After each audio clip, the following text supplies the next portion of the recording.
Even in the less walked parts of the IAT, you have some of this stuff.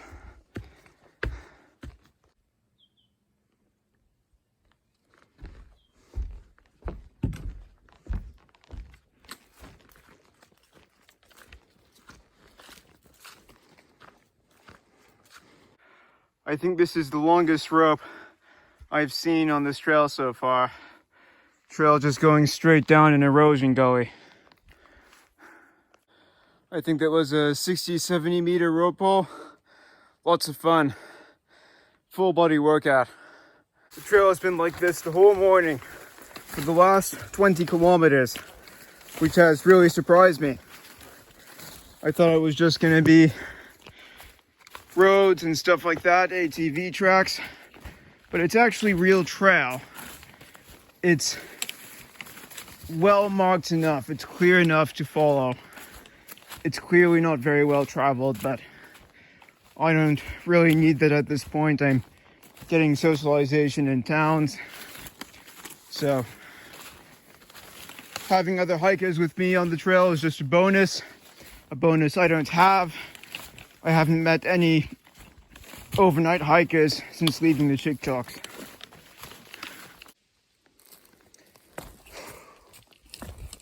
More Quebec steepness. In the whites, this stuff would just have been pure rocks, so this is definitely an upgrade. It's 4:30 and it's the first time all day I've had cell service. I feel like there is kind of a lack of it inland. If I go just inland, then it kind of disappears. If I'm on the coast, then it does exist. Back on the coast.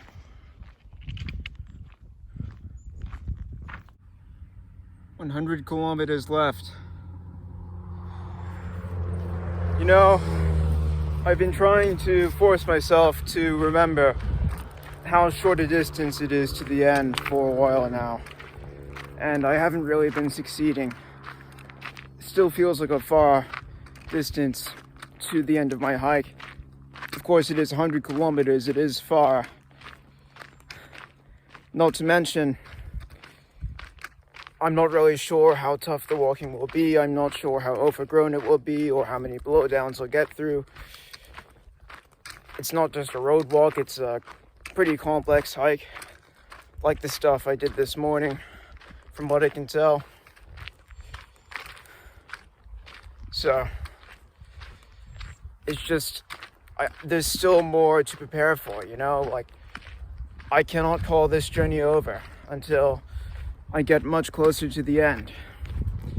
And it doesn't really help that, unlike the Appalachian Trail, where I could see Katahdin for like 5 days straight before finishing and summiting it, I don't really have an indication that I'm going to reach the end of land anytime soon.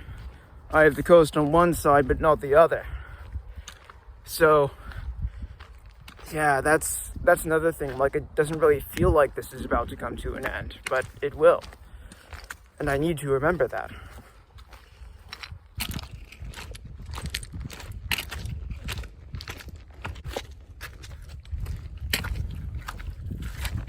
It's not the easiest going here, but I'll get to the end. I've been taking more photos on this section than I have on others. It's scenic, it's nice. Nice lake, setting sun. The fact that it's the end is really starting to crash down on me at this point. I mean, it's still a good while to go, but about 90 kilometers. I've done more than that on multi-day hikes before I started through hiking.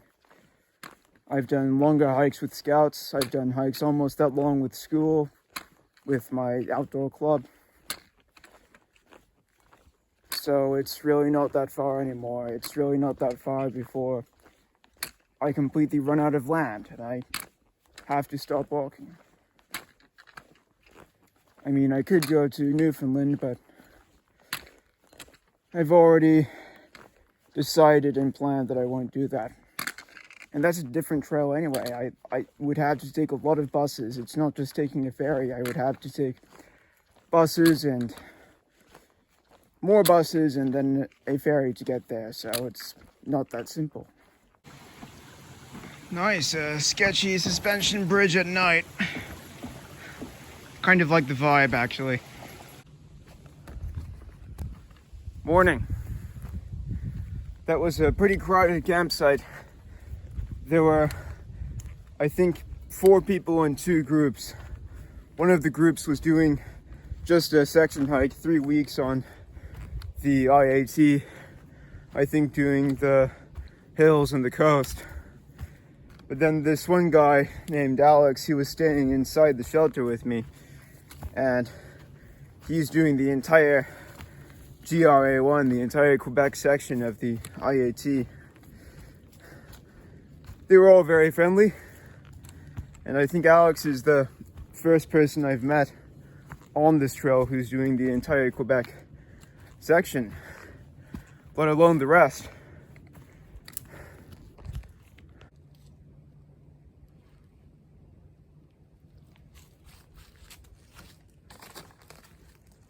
So there are 2 time constraints weighing on my mind right now. The most significant one is the bus. So the bus leaves on the morning of the 21st. It is now the 18th. So I've got to finish up in the next 3 days, right? Next of all is the weather. So the weather is apparently going to stay pretty stable, pretty good for the next 2 days. But on the 20th, it's going to rain. And I don't really want to finish in the rain. So as a result, I've kind of come to the conclusion that I might as well continue my momentum from the last 2 days and just smash out 2 huge days to the end.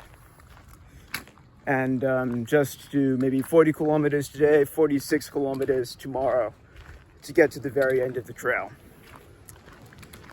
Which means that I might finish tomorrow. Things still aren't very final. 80 kilometers is like walking from Key West to Marathon, and it's still longer than most of the overnight hikes I've done, so it still doesn't feel very close. Nice museum, nice lighthouse.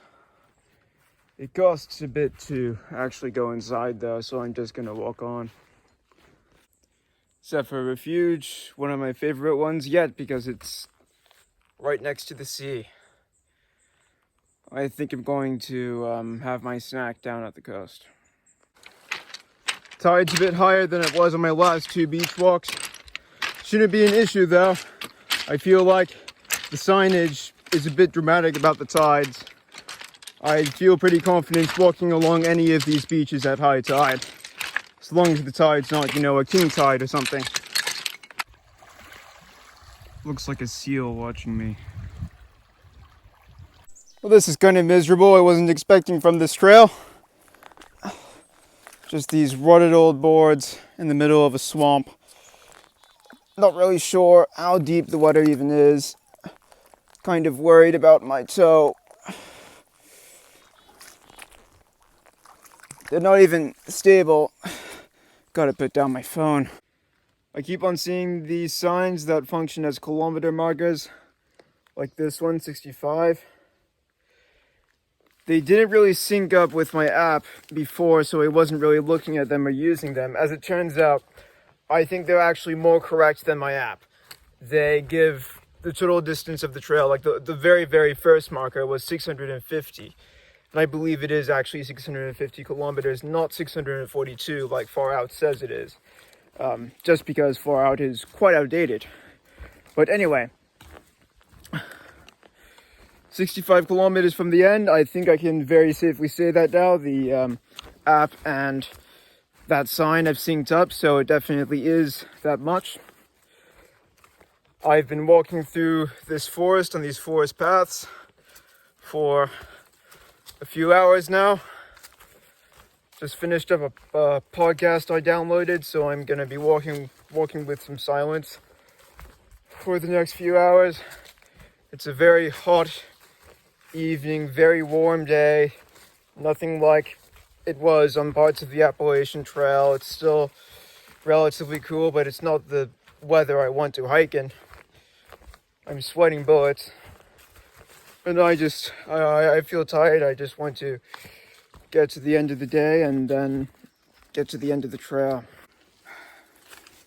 Best I can tell, I'm on the trail. It's just really, really awful to the point of being non-existent. I think I can see the actual trail through the trees, but it just completely disappeared after the last creek crossing. So I think I'll have to bushwhack a bit more to rejoin it. Well, the bridge is out, but it doesn't really matter too much. This water isn't exactly the deepest. I think I might grab some water from the river. It's not really ideal, but I kind of ran out. And then head on. I found that apparently this is the very last camping shelter on the entire IAT. 55 kilometers from the end now. It's been a lot of bushwhacking. Well, the bridge has seen better days, but there's other ways to cross. Nice landscape actually by the creek right here.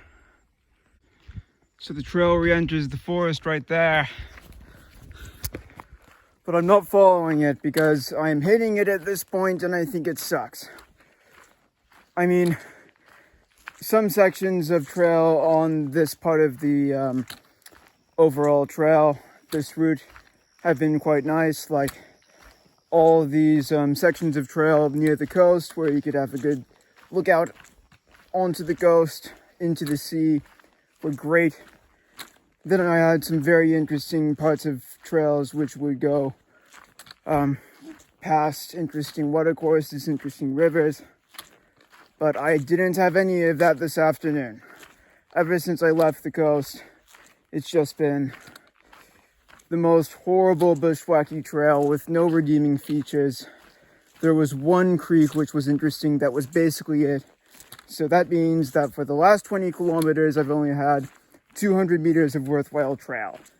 And the rest was just crap. It was hard to follow. It was overgrown. There were fallen trees on it. It was very faint. And it just wasn't interesting at all. It was less interesting than the Appalachian Trail. So, as a result, screw the trail. I know it's off about 200 meters in that direction, and I know it stays that way all the way down into the next valley. So, I'm just gonna follow the road instead. See, this is much nicer than the crap I would have gone through on trail. I like this.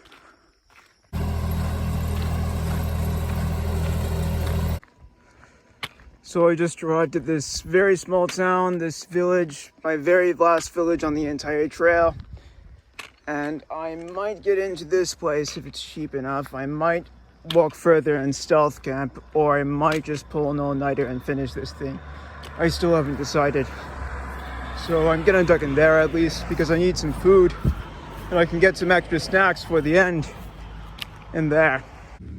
I was hoping to get here before 8 p.m. and I did, but it's still shut, which kind of sucks. I don't feel like waiting until 10 a.m. for it to open, so I might find someone to open that shop.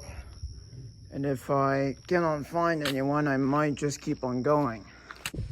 Back at the closed office of this place, I just walked to a campsite, an RV site. And there was water and power, of course, being supplied at all of those places. So I just used that water and power for myself to charge my head torch, to charge my phone. And now I'm setting off again. I don't know if I'm going to stop or not. The temperatures are good for hiking.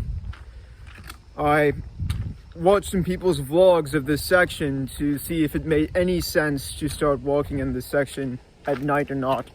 And it seems pretty easy, but I don't know if it will be. So I'm heading off into the dark. I have no idea when this night will end, or if it'll end before daybreak. It's kind of exciting. I had my dinner back there. A big concern of mine is food, actually, and food might cause me to pull an all-nighter, as a matter of fact, because I only have enough food for about 2 large snacks. So that would be like a midnight snack and breakfast, and then nothing else. So I'm kind of thinking I don't really want to do a 40-kilometer day with that little food, but maybe if I'm walking overnight, it might actually be better. But that remains to be seen. I won't starve to death, but it might be a bit unpleasant toward the end. So this is the entrance of the Forillon National Park. The end of this section of the IAT, the end of the Quebec IAT. It's 45 kilometers away through the national park. There isn't even a town at the end of this trail. Like, it's just a cape. I have to actually backtrack. I have to walk back the way I can to get to the car park. So yeah, it's overall it's a bit of a strange feeling setting off into the darkness like this. Not too much food, but I know I'll be able to get there at some point. 5 kilometers in, it's 11 p.m. and amazingly it's been on roads like this for the entire time. I really wasn't expecting this. It's like a dream. I was hoping it would be in stuff like this. Just a thin ATV track through the middle of the forest, heading straight for Cap Gaspé, 40 kilometers away.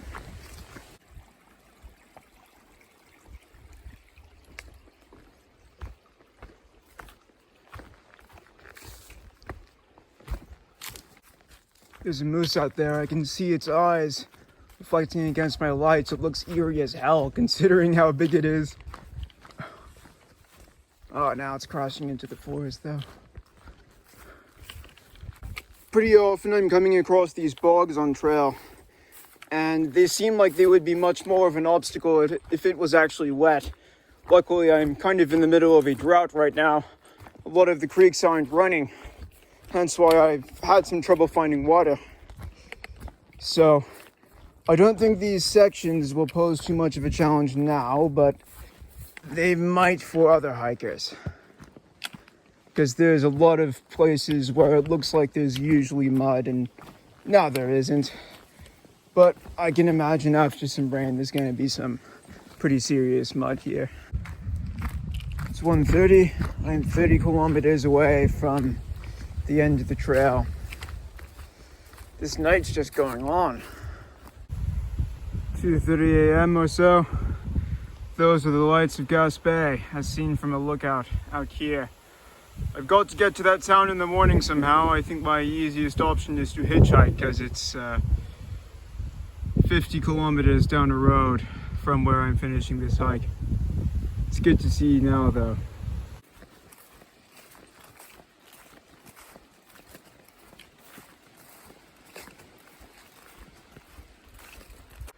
.4:15, just reached this pretty unexpected shelter. This is the last shelter or campsite on the entire trail though. It's about 18 kilometers away from the end. I have noticed it's raining, so I think I'm going to stay in here for a little while. Just slept for 4 hours and now it's 8. I woke up to a blue sky, well, a somewhat blue sky, which I'm pretty happy about. I really didn't need to walk through that rain. Onward. This is the kind of road I've been walking on for most of the night. Often in worse condition, but often like this.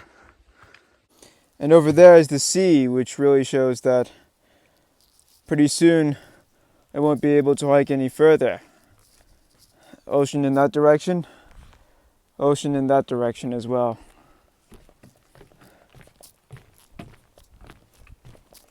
It's only so far to the end, and this time I really feel like I'm getting close. The ATV trek ended, but that's fine. This trail is good. Just ran into my first hikers in the park. Although, as you can imagine, the nighttime would probably not be the time when I would see the most of them. So that's not too surprising.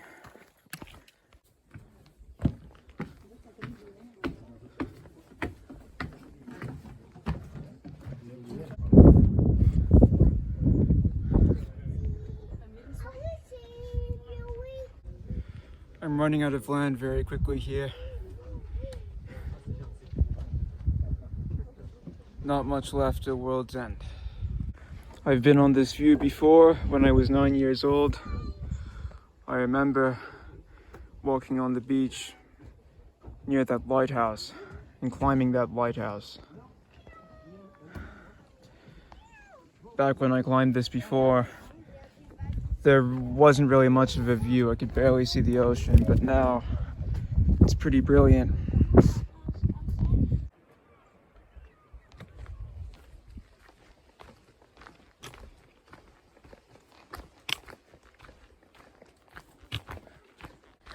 You know, I remember when I was younger walking the exact same trail, this same loop over the mountain, and I remember seeing one of those blazes, the SIA-IAT blazes, and asking my parents about it, and them looking up the International Appalachian Trail and me saying that I want to do it someday.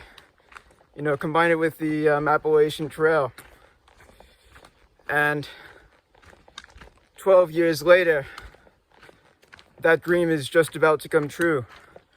I forgot about it completely, basically, since then. Of course, I wasn't thinking about that the entire time over the last 12 years, but somehow that idea that my 9-year-old self has become a reality, which is crazy. I have a single-digit number of kilometers left. Not sure exactly how many. 12 o'clock. I'm getting close. I have completely run out of food now, so it's kind of just a race against hunger to the end. Small fishing settlement.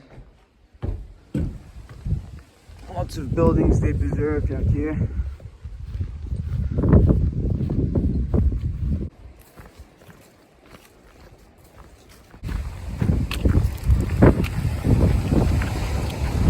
Just past the final car park on this peninsula. Suddenly this trail is getting very crowded with lots of people getting to the end of the world. I sort of feel like everything up to here has been an approach trail, and now I'm finally on the real thing. 2 kilometers left. Only 1 kilometer left, but time feels like it's starting to stretch. It feels like the last 2 kilometers felt just as long as the last 4 before that. A couple hundred meters left.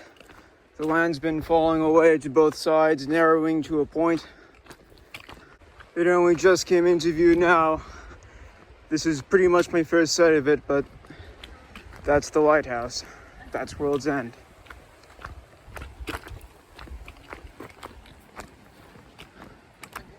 Of course, my finish of this trail won't be completely real until I'll go down to the sea and touch the sea, but this is typically the mark people use for the starting and finishing, so I guess it's over now.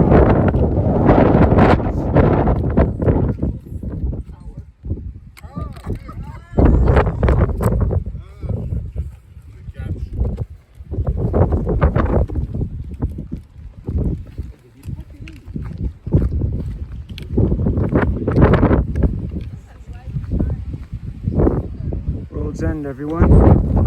We made it. Those sea cliffs look amazing. Alright. I'm going to take a bit more footage up here at the tower, but first I might as well go to Land's End. This is it. No beach access, but I did take the Florida either. End of the world.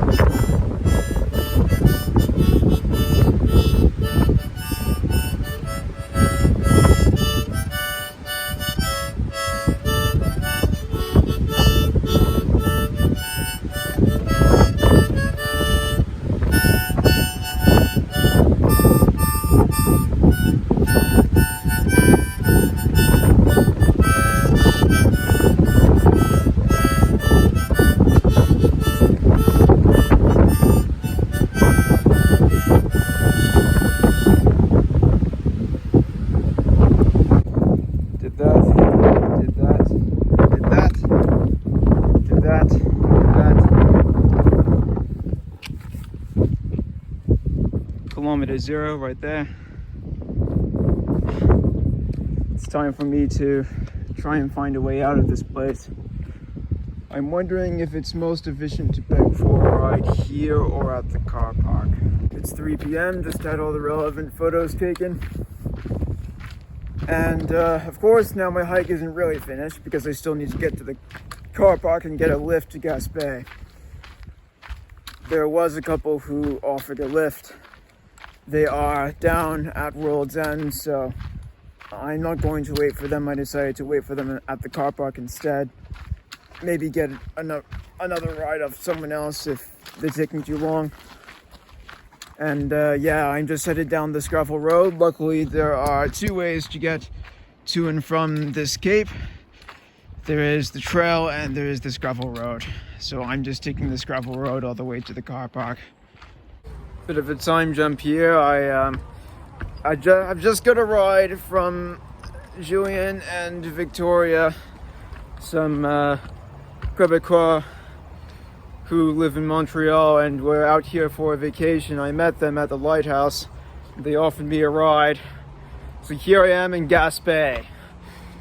Big town right across the strait from where you would have seen me last.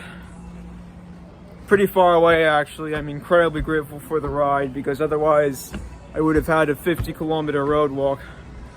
And now I'm just gonna look for a nice restaurant to sit down and maybe eat some poutine.